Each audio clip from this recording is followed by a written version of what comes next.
Okay, inini ndinoitwa Divine Ndhlukula. Ndiri murimi wembudzi.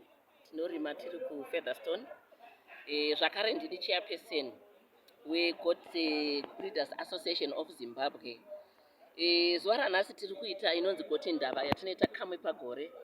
Tichishedza varimi vembudzi kuti tisangane, tikurukure nekugoverana kuti tingapundutsa sei mabasa edu okuchengeta mbudzi. Mbudzi chipfuwo chane bhizinesi rakakura muno muZimbabwe.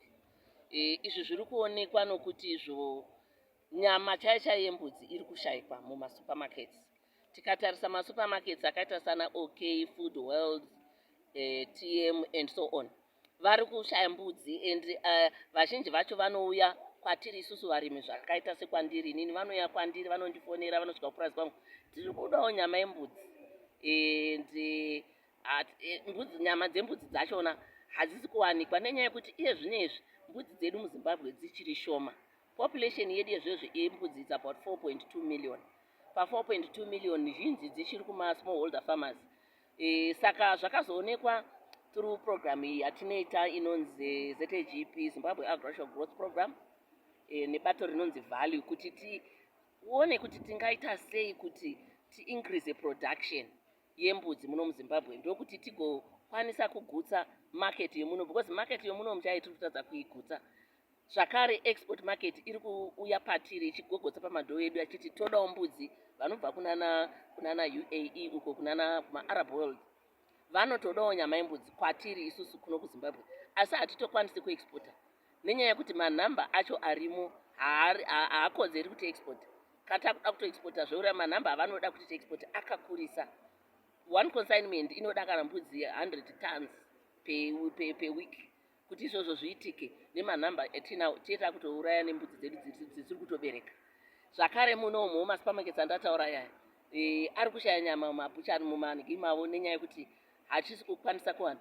Saka zvino program yeZAGP yakazotibatsira kuti taakusenza nemafarmers ari kumanzvimbo dzakasiyana, nokuti mbudzi dziri kumaruwa, Dande, kuChipinge, kuNkai, kuCholocho, kuGwanda and so on. Saka taakusenza nemafarmers tichivaisa anonzi maGoat improvement centers kuti vadzidze kuti tinopfuya sei mbudzi kuti tibudirire. Nokuti imwe challenge yanga ichinyanyisangana nevarimi ndeyekuti zvana zvacho zvimakidzi zviya zviri kufa zvichangoberekwa.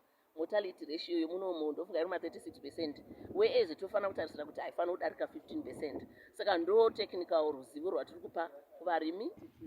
Breeders Research tinoshandidzana nevarimi kuita tsvakurudzo dzematekinologies ezvenyika. Tiri paBreeders Research tinoita tsvakurudzo dzemombe dzemukaka, tinoita tsvakurudzo dzemombe dzenyama yatinoti beef production, tinoita zvakare tsvakurudzo yemasmall stock, mbudzi nehwai.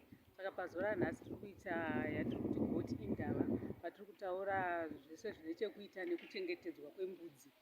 Takanyanya kutarisana nekumaketa nekutengeswa kwembudzi, zvinoita kuti zvive nepundutso kuvarimi vedu.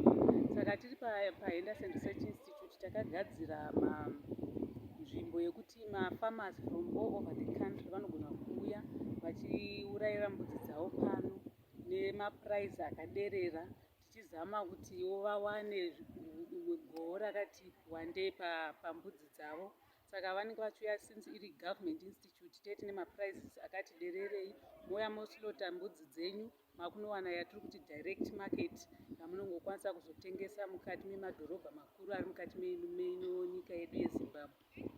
Then also zvimwe zvandingadaro ndasiyirira patsvakurudzo dzatinoita paBreeders Research, tinoita zvakare tsvakurudzo dzemafuro atinoti mapastures pachirungu, ayo atinozopa kufidha zvipfuwo zvedu zvatinazvo zvakasiyana siyana zvinosanganisira idzodzo mombe, hwai, mbudzi. Tinoita zvakare tsvakurudzo yemhuka dzakaita sedzatinoti poultry, huku, tinazvo zvepaBreeders Research. Tine huku dzemazai, toita dzenyama, toita dzatinoti dzedu dzechibhoyi tinowanikwa tinadzo.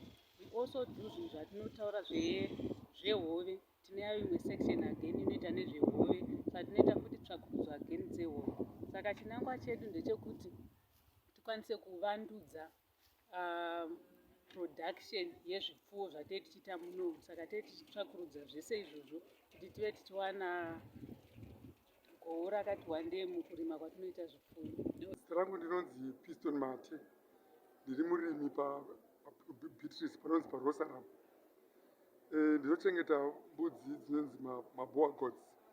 Maboa goats imbudzi dzakanaka chose zvokuti munhu anochengeta boa goat anotokunda murimi anorima